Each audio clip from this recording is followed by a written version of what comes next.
We are super excited for this conversation. We're both in our fitness era, as I will say. Me, I'm kind of getting back into the swing of things 1 year postpartum, almost 1 year.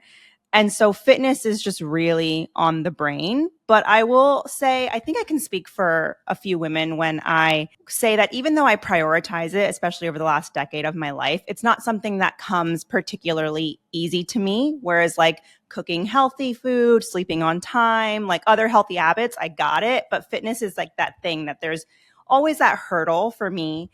And so anytime I'm up for a new challenge, I want to present all the obstacles, all the things that are potentially getting in our way of either making gains or being consistent, whether it be in endurance or strength training. So what would you say are the biggest obstacles that women face to either even getting started or making strides on their fitness journey? Obstacles or myths even? I think especially these days on social media, there's a tendency to overcomplicate fitness, which makes it really confusing for women because you hear, oh, I should be doing this. And then next week you hear, oh, I should be doing that. And so what I see is a lot of people constantly changing what they're doing. And so then you never develop those consistent, sustainable habits. You don't build the sustainable habits, and you're also not getting the progressive, regular stimulus. So that hinders your ability to actually get those physiological adaptations that we want, whether it's muscle growth or fat loss or speed. You know, we need consistency and we need progression. And so when we're constantly switching things up, it's really not good for either goal. I want to expand on that a little bit more. So would you say that the best thing to do, or one of the best things to do, is to kind of pick something almost and stick with it so you can see your progress? Is that kind of what you're saying here? Yeah, I think we have a tendency to maybe go on different group fitness classes, things like that. Or, you know, on Mondays we do a spin class and on Tuesdays we do yoga. And there's nothing wrong with that. And group fitness can be a great way to start because, you know, you have a time when the class starts and there's kind of a community element. And so, you know, I was a group fitness instructor actually back in the day. So, you know, I think that can be good, but we need to make sure that whatever program or mode of exercise we're choosing is appropriate for the goal. So if the goal is just, you know, overall health, then we have a lot of options. But if we have a goal like changing our body composition or a performance related goal, then it gets to be more important that we're actually doing the thing that is most appropriate for the goal. So if it's muscle growth or strength gains or really changing our body composition, we need to be lifting weights and we need to be doing that consistently. And like I said, we need to make sure that it's progressive over time, meaning this month I'm doing a little bit more than I'm doing last month, whether it's the weight that I'm lifting or the number of repetitions that I'm doing. And often I see women, especially with body composition related goals, who feel like, oh, I'm doing this class and this class and that class. And the progression element is really missing. It's one of the downsides of group fitness is because anything that is tied to the music or we're doing something for time, it's difficult to lift more weights and then still kind of stay with the music or do an extra repetition and still without extending the time of the set. So those are some of the downsides of group fitness. So you were saying it really depends on your goal, and we'll get into the nuances a little bit throughout this podcast. But one thing that I'm curious about, you say consistency is big, you know, depending on your goal and what you're doing. How do you define consistency? Because if I'm being honest, I am struggling with fitness. And like Kea said, she's actually more on it than me. I am good with all the other lifestyle wellness things. I've dialed that in, but getting the fitness consistent and being excited about it is not there. So I'm just curious, like, what is the bare minimum that you recommend when you say it's most important to be consistent? So in terms of the benefits, really going from doing nothing to doing something is huge. So even if you're only doing something once a week, that's huge.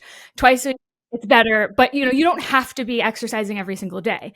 That said, From a kind of habit building point of view, I do think it's better if we can try to do it more frequently. And that means you don't have to necessarily go for an hour, but maybe we're doing it for 20 minutes, maybe 30 minutes. And I mean, I found for me personally, I'm much better off if I go to the gym 5 days a week for a half hour than I am trying to go twice a week, but stay for an hour plus.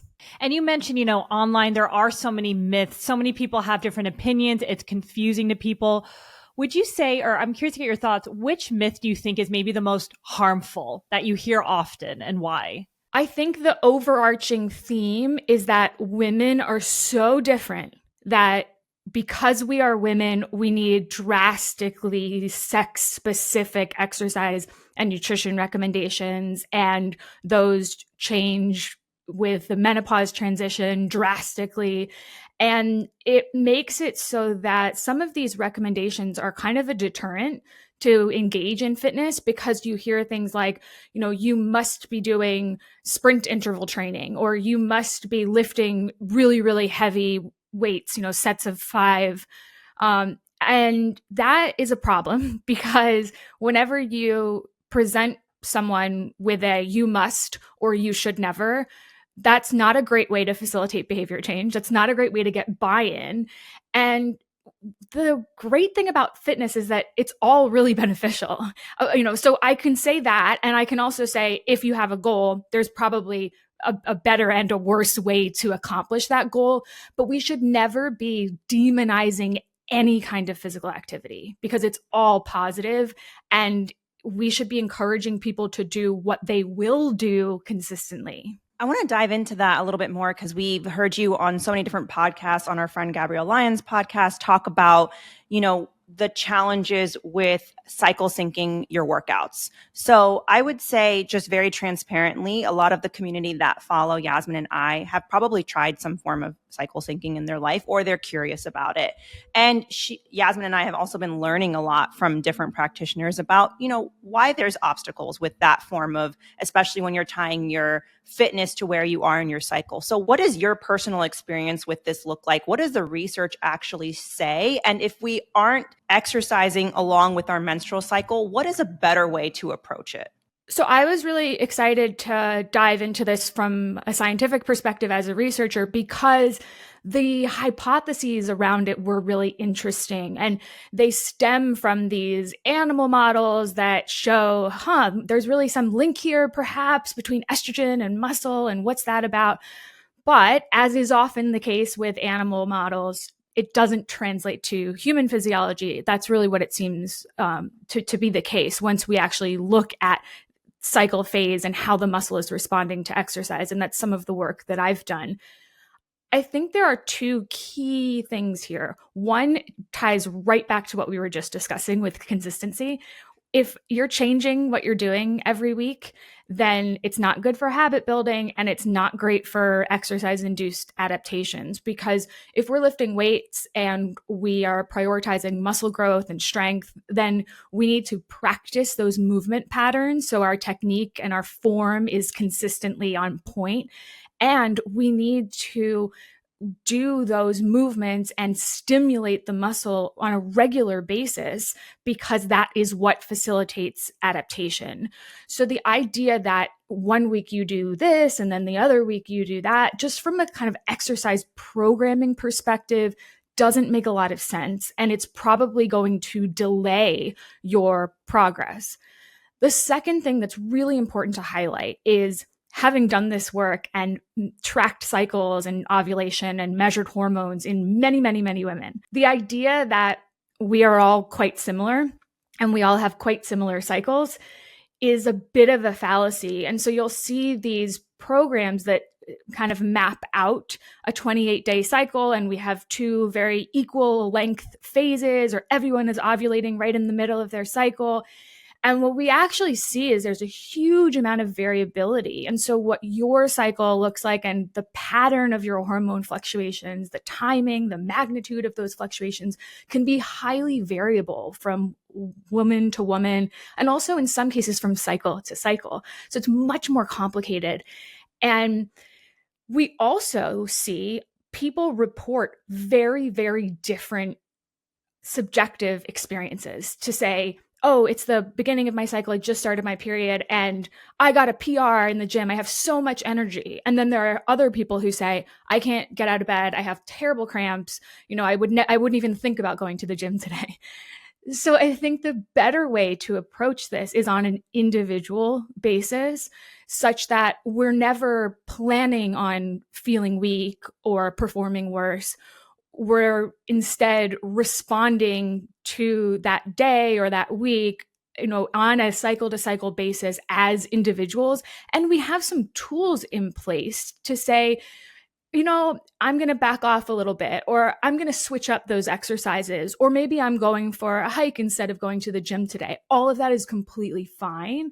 But again, it should be individualized when it comes to exercising around your cycle. I love that you brought up this idea of the bio-individuality, because we have I talk to even my friends, my family members who are like, Kaya, I thought I was in the middle of my cycle. I'm supposed to be feeling amazing. I'm on day 14 and I feel like crap. Or I just had my period last week. I'm on day 9.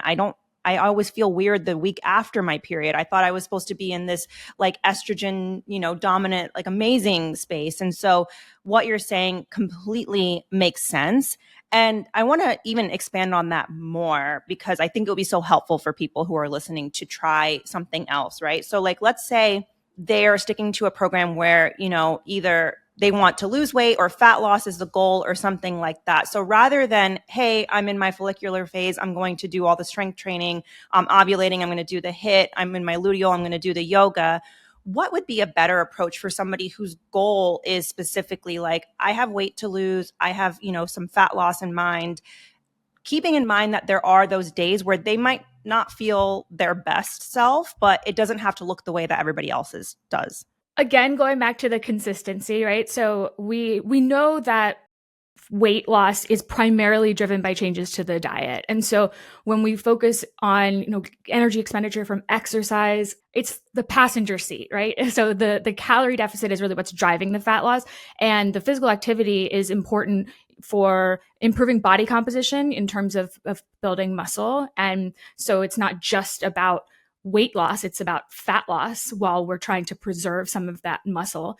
And then also just being overall physically active in a way that you enjoy, in a way that you will continue to do. I mean, I hate running. I'm not going for a run. So if you put me on a running program, that's going to be a fail. I won't do it. And so we need to be honest about that as well. And we need to give people options so that you don't feel forced to do something you hate, because you won't do it. You won't stick to it, or you'll do it for a week and then you'll fall off. What I love about strength training is that when we see ourselves get stronger and do more than we could do before, that is really empowering, and that can help with the adherence and with the sustainability. It's not just, I checked the box today, I exercised. It's, oh, wow, I'm impressing myself. I'm really capable of doing something that I didn't think I was capable of. And that's powerful. I love that. And even, I'm trying to get back into strength training, but I did have a good few months where I was consistent. And to your point, I felt stronger. I remember telling my husband, even when I walk, I feel stronger. So to your point, it's very empowering when you see shifts in your body and you feel that way. And I love what you were saying just about the cycle syncing method in your approach, because initially, before I kind of went into your work and really understood the nuances, I was like, I don't get it, because the week before my period, I don't feel the best. So are they saying that you got to still go full speed and do what you did earlier in your cycle? But I love what you're saying is, no, still honor if you're feeling a little bit more weak, like still show up, but maybe don't push yourself so much, which really resonates with me, because sometimes I'm like, how do people say they do the same reps the week before? Like, I am visibly seeing that I am weaker. So I love that you mentioned that. And it really simplifies a process, because like we've said this whole podcast, sometimes fitness can be very overwhelming, and you're like, doing anything is better than nothing. Starting with 1 day a week, 2 days a week, find something you enjoy, I think is really awesome to hear that we don't hear too often. And I'm just curious, you mentioned you were a fitness instructor back in the day for group classes. Now you're digging into so much research over the years. Is there anything that you personally changed from your perspective on how you looked at fitness before versus now? I think when I decided to go back to grad school, get the master's, get the PhD, I really wanted to study women. I was really, really interested about these potential sex differences and kind of bridging this gap and saying, what is it about women that are different? Do we need different recommendations? I was very open-minded and curious about that. And more, what I've seen is, we're different as individuals, but not so much all men and all women. And so I'm increasingly thinking that we actually don't need these sex specific recommendations. We need to all kind of go back to the basics and again, commit to a program that we are going to adhere to. So we need something that is appropriate, is sustainable, and is simple, because we've kind of lost sight of the basics in a moment where there's so much noise, and it leaves people feeling very overwhelmed and feeling like they are doing something wrong. And what I see more and more in the research, and honestly, I saw this in practice when I worked with clients, I never approached it differently because it was a man or a woman or an older person or a younger person. It was about you as an individual, your goals, your priorities, your availability, your skill set at the time, and then we go from there. And so I think we need to get away from the narrative that men and women are different species when it comes to fitness and get back to, okay, let's be goal oriented and individualized, but keeping in mind the tried and true things that we know are going to work for fitness goals. I want to talk about bone loss, which is something that I would think women in their 20s and 30s are like, this is not even on my radar. But for example, we know that when we have memory loss, for example, right, we could set the stage for that in our 20s and 30s. We could probably also set the stage for what's going to happen in our 40s, 50s, and 60s by what we do in our 20s. So let's talk about bone health. When should we start worrying about it? And what are the biggest levers when it comes to healthy bones? So the bad news, well, the good news for you, because you're a new mom, but we build most of our bone in our childhood and during development. And so it's in our early 20s that we've probably achieved our peak bone mass. And so achieving peak bone mass is really, really important and is definitely driven by your habits during childhood. So, being physically active, having a nutritious diet, and then also there's a huge genetic component. And then once we've reached that peak bone mass, we are then trying to maintain it. And we are maintaining it with physical activity and the nutritious diet and trying to avoid things like smoking or eating disorders, or being really, really underweight. But when we think about bone loss, that is typically a function of, again, genetics, unfortunately, and some physical activity, lifestyle factors, and also kind of family history is an important factor as well. So in terms of the modifiable things we can do as adults, it's definitely exercise and nutrition. And what we see is that there's a variety of forms of exercise that seem to be good for bone. And that's good news, because what seems to work for muscle also works for bone. So if you're lifting weights, it's going to be good for both. And then as we are aging, if you're somebody who has risk factors like your mom had osteoporosis or high fracture risk, or you have one of those factors that I mentioned, like a very low BMI, or you are a smoker, those are some things to kind of pay attention to when wondering, should I actually assess my bone density? And if you're somebody who does have low bone density, then we have pretty good pharmaceutical options for that. But those aren't necessarily appropriate for everybody. So really throughout our adulthood, it's focusing on the physical activity and the diet, and then trying to avoid smoking and excessive alcohol consumption as well. And how would you recommend somebody assess bone density? You mentioned a few factors like family history, but is there any scan or anything that they can do if they're like, oh, I'm just curious where I'm at right now? Yeah, so it would be a DEXA scan, and you can either do that referenced by a doctor, or there are private clinics that will do DEXA scans. But typically, depending on where you live, it's not recommended that people are doing this at 40 or 50 just to get a baseline necessarily, because we're probably stable. And so it's more until we get into our 60s, unless, like I said, you have a family history of osteoporosis, or there are other factors that might make you at risk for fracture, because that's really what we're concerned about here. It's not the bone density per se, it's that if you fall, are you going to fracture? And that's another reason why the exercise component and the strength training in particular can be so powerful, because if you are able to kind of move through full range of motion and you have strong muscles and therefore you have strong connective tissue, which are connected to the bone, then you're able to be a kind of stable, more quote unquote functional human, such that if you do fall, you're probably going to be able to catch yourself. And if you don't fall, you don't fracture.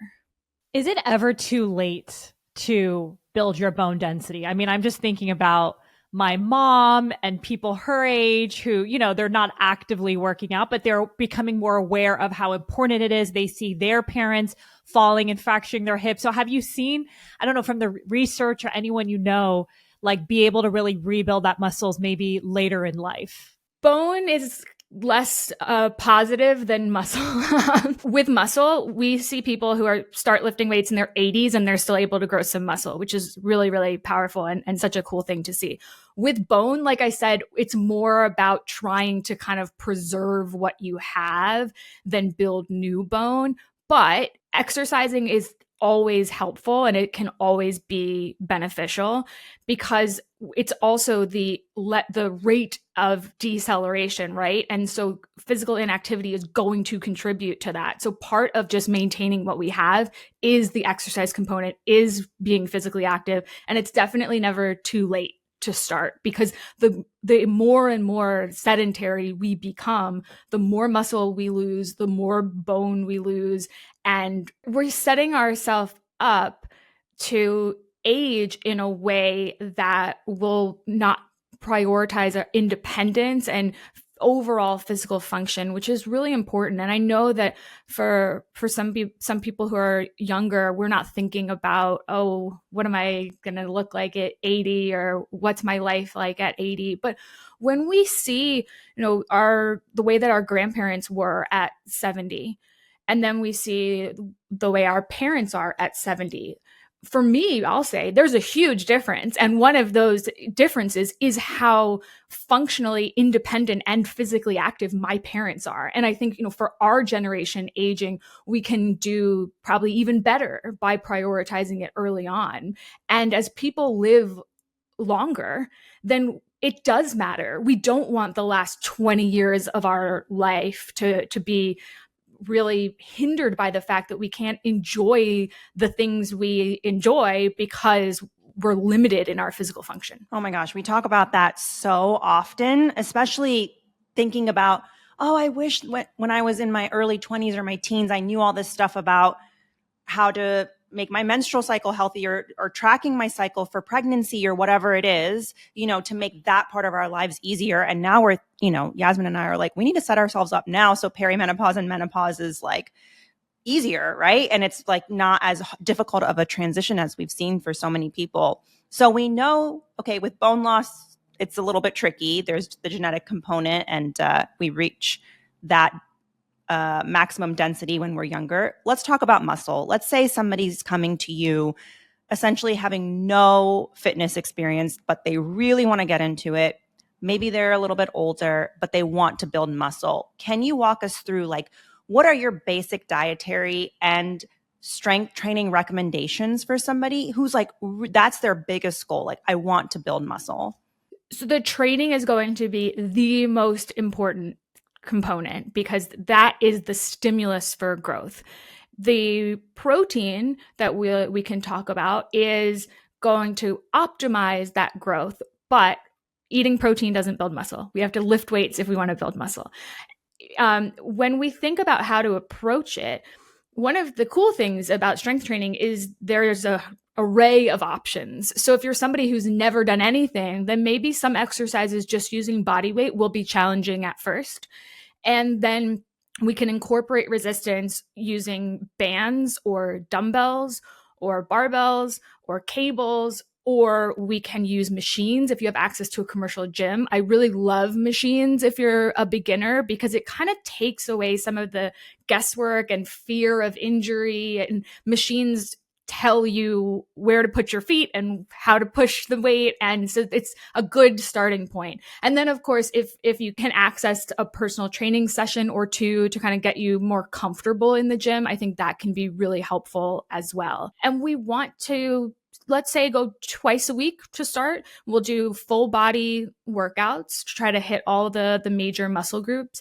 Make sure that it's challenging enough. Often when we're new, we tend to underestimate what we're capable of. So keep pushing that boundary to make sure that you're actually doing something that is challenging, and that will change over time, right? If when we start, maybe, like I said, body weight is challenging, but 2 months from now, it won't be. We'll be lifting heavier and heavier weights. And that is the progression that we need for the continued adaptations.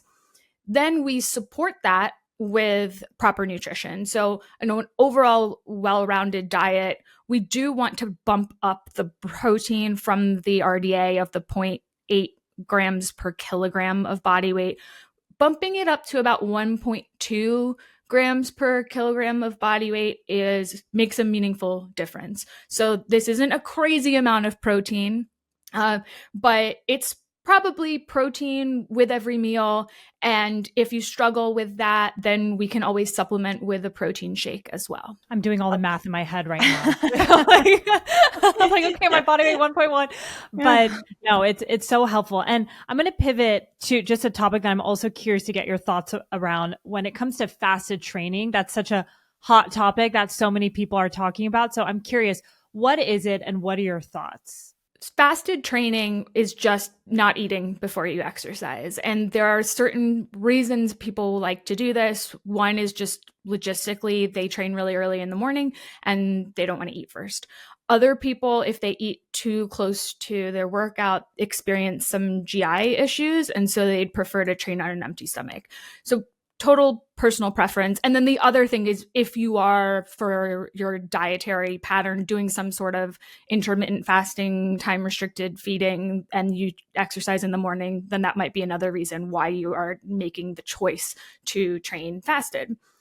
And it's one of those examples of something that's been made complicated that shouldn't be, because we look at groups of people who train fed or train fasted, and muscle growth opportunities are equal, provided you're getting sufficient calories and protein for the rest of the day. And fat loss is equal, again, provided you're in a calorie deficit and that it is going to really facilitate that fat loss. And concerns around cortisol, because it's the morning, are also just sort of misunderstood. Cortisol is supposed to be higher in the morning. That's just how cortisol works. It's higher in the morning and lower in the evening. Cortisol is supposed to increase with exercise because it's a physiological stressor, but that's not a bad thing. It comes back down. And so really we should be looking at a fasted workout as an option if it works for you. And if you're somebody who has the ability to kind of experiment with each, you might find, you know what, if I have some food before, I have more energy and my performance is better. And that's great information. So now you know. But there are other people, like I said, who feel like, oh, my stomach hurts. I'm getting these kind of cramps if I eat too close to my workout. And so I'd much prefer to train on an empty stomach and then eat after. And that's, again, equally fine. That was the piece that I was going to ask you about, was the cortisol piece, because that's kind of what we hear often is, oh, you don't want to add fuel to the fire. You're waking up, you're not eating, your cortisol's high, you drink coffee, then you go to the gym, and that could create some sort of challenge there with the cortisol. So I'd love to hear your thoughts more, but I've seen you talk about cortisol a lot on your social media page. What are like the big misconceptions around that? What are your thoughts on like burnout and adrenal fatigue and all of those things? A lot of these are borrowed from, unhealthy conditions, from disease populations where it is a problem. If you have chronically low cortisol or Addison's, that's a problem. If you have chronically high cortisol or Cushing's, that's a problem. And it's usually a symptom of an underlying health condition.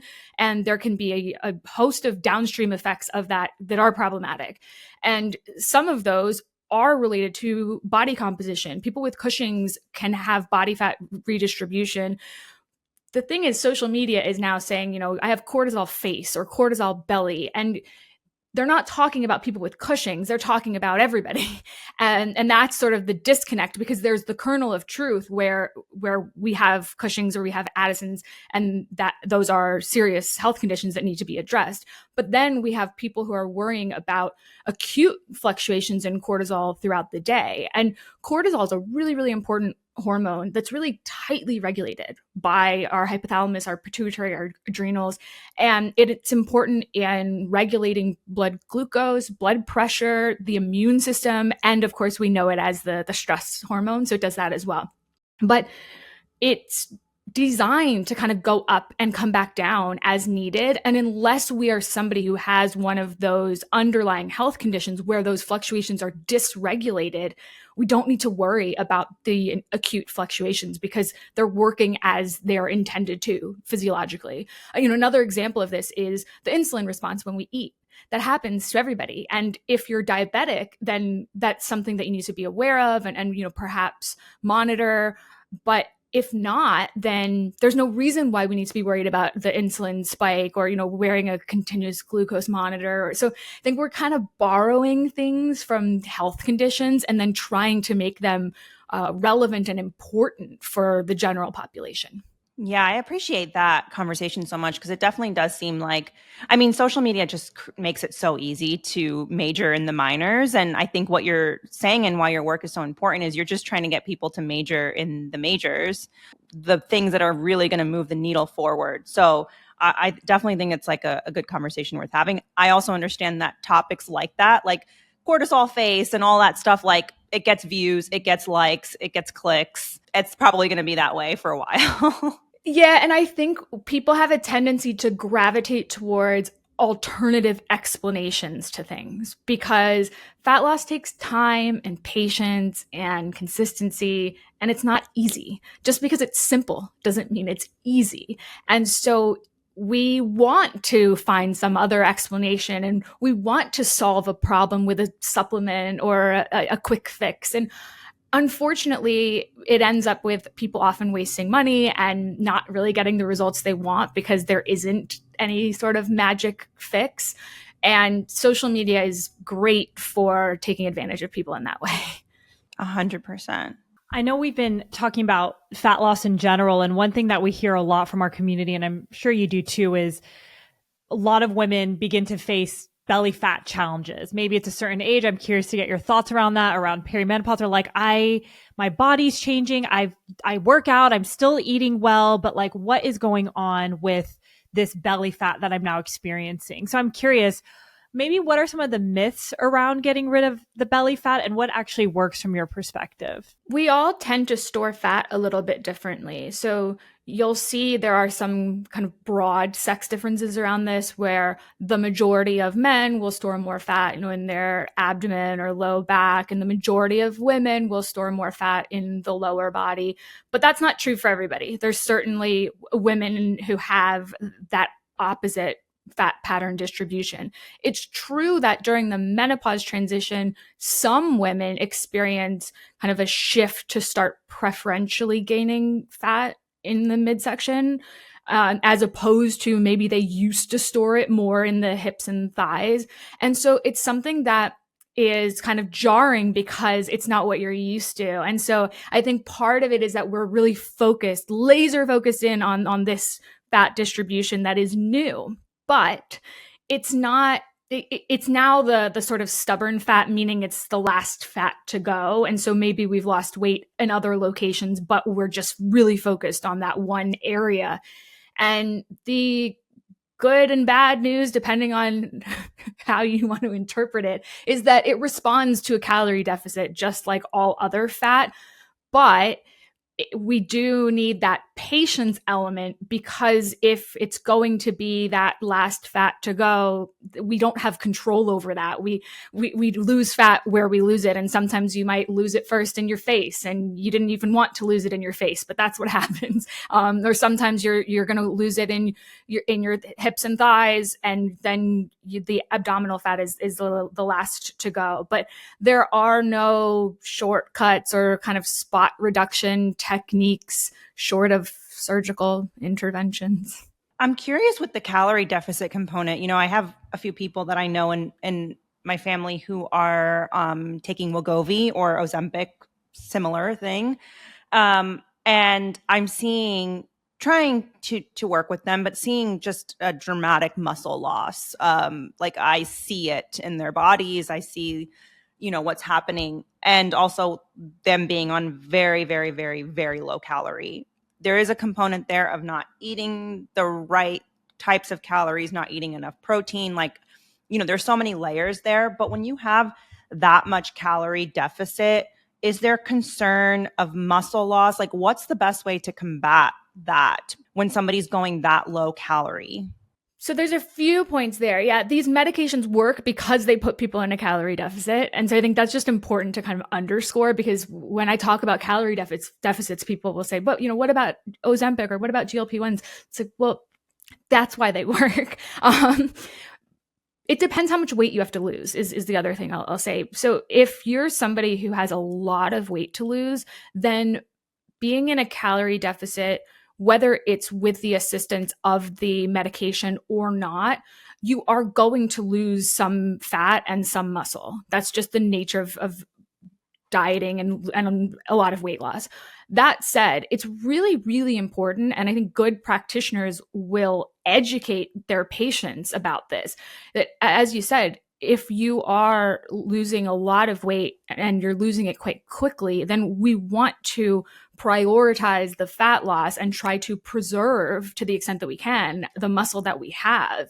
And if you're somebody who is not lifting weights, you're really, really missing out. And it's very important that you try to incorporate some resistance training into your routine, because not only is it a long-term potential health issue to be, under-muscled, but it's also something you're going to be unhappy with as you see your new body composition, just from kind of an aesthetic standpoint. When we think about optimal body composition from both a health and a just aesthetic perspective, then it's a combination of muscle growth and fat loss. It's not just a ton of weight loss. What are your thoughts on GLP-1s in general? I think in general, they're a huge win for the obesity community, because you have people who just have been unable to lose weight. And there's finally this tool that is a really exciting tool. But it needs to be used responsibly, and it needs to be used in combination with education around exercise and nutrition, because we want to use the medication, but we also want to be healthy. And we also want to develop these habits that are going to allow us to sustain the benefits, whether we stay on the medication long-term or not. And that it depends on the individual. But even if we're using that and it's working for weight loss, we also need to make sure we're prioritizing our overall nutrition and our muscle and our bone health. I love that you are really dedicated to what is evidence-based. And I'm curious, just from your own personal experience, are there any areas of women's fitness where you feel like, well, the jury's still out, there needs to be more research, and I personally have not made up my mind? Is there anything that you feel like, what, I'm excited for what the future holds for this particular area of fitness or this particular part of women's health? Yeah, we really don't know much about the interaction between hormone therapy and exercise, because we have some hormone therapy data and there will be more to come, but we haven't had a lot of interface between that and exercise. And I think that for us going through the menopause transition, if you're somebody who can set yourself up to be physically active and build those good habits entering the transition, will probably fare better. But right now, there's a lot of stock put in hormone therapy and kind of promises around hormone therapy that really aren't backed by the data. And we see that, oh, everyone should be on hormone therapy, or, it's going to help you lose fat. It's going to help you build bone. It's going to help you build muscle. It's going to improve your mood. It's going to improve your sex drive. And people are really overwhelmed by this, and they think that they're doing something wrong if they're not on a hormone therapy. So I think we need to pump the brakes and say, we do need more research in this area, but let's be really careful about making claims and putting the cart before the horse. We need to actually do the science, be patient. Science takes a long time, unfortunately. And then go from there, because I'm seeing people trying to push hormones the way you see people push supplement stacks. And we need to be careful about that, because if you hormone therapy can be excellent, but it needs to be prescribed and monitored by somebody who knows what they're doing. And you often will need to tweak it over time. And so ordering it on the internet is a really bad idea. Oh, yeah. I think what's happening there too, just kind of from the outside looking in, is that it's worked really well for certain people who are very vocal about their experience. And that happens quite often. I think that something worked really well for somebody, whether it be a high fat diet for this medical doctor who's an expert, or, whatever it is. And then they kind of go out and preach that this is like the holy grail of things just because it worked for them. And that is not necessarily the case. I can speak from experience of trying, a lot of different things in my career in functional medicine, and being like, actually, that did not work for me at all. And so it's definitely a cautionary thing. And I agree with you about the hormone replacement therapy. I'm curious to see what will happen, because it does feel like a huge group of women are now doing it. And I'm wondering what's going to happen over the next decade or so. Yeah, I think we'll learn more, but we just need to be careful, because when we don't know everything, we need to be honest that we don't know everything. And when we think about combining hormones, we're going to have physiological reactions that are different, and they're not always going to be beneficial. And so we need to be individualized, and we need to be clear about the benefits we're confident about, and then the benefits that it's a maybe, and also the risks, because it's not without risk, and it really has to be determined whether it's appropriate on an individual basis. Amazing. I didn't even know you can order hormones online. I had no clue. That's a thing? Wow. Yeah, there's also this new trend about microdosing GLP-1s, and you can order those online as well. And I'm afraid for people injecting themselves with random things ordered on the internet. Oh my gosh, totally. I just saw this huge tweet that was going around about how there's commingling of supplements from China with supplements from the actual manufacturer on Amazon. It's what do you think's happening with these injectables? Who knows what you're injecting into your body? Yeah, that's definitely a good point. I just learned that today too. I was in a group chat where someone said, oh, you can order progesterone online. And I was like, whoa, this is crazy. I know. I feel like we're somehow reverting back to the bodybuilding days of people getting steroids in the gym locker room. And it's not good. Oh my gosh, 100%. Well, this has been such a fascinating conversation for us, and we appreciate all the nuance that you bring to the subject, especially when it comes to taking individual considerations in. I think that there needs to be more of that in the world. So can you tell us anything about if people are interested in your work, where should they find you? Any new projects or things that they should be looking out for? Yeah, you can find me on Instagram at Dr. Lauren CS1. I have a monthly research review with 3 other PhDs. We break down the latest exercise and nutrition science and kind of give you those practical take homes. And I host a podcast called Front Page Fitness with my friend Eric Trexler. And it's kind of lighthearted. We talk about crazy fitness headlines, but we pepper in some education along the way. Amazing. Oh my gosh, Lauren, this was so much fun. So glad we were able to have you on. And thank you for joining us today. Thank you.